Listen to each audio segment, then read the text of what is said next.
If you need to set up the Rackspace email add-on in Cloudways, you're in the right place. I'm going to show you how to do it. It's quick, it's easy, so stick close.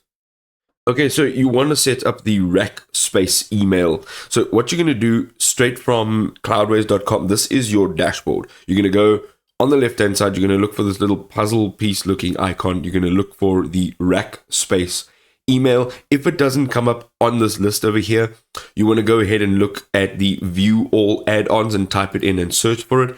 Click on it. You'll find yourself here on this space.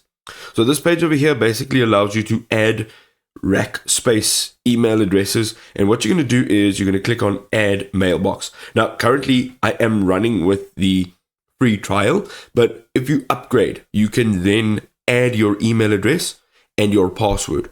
Once you have done so, you'll be able to add multiple within this space, and just next to the add mailbox button you will find the button where you can actually manage all of your email addresses.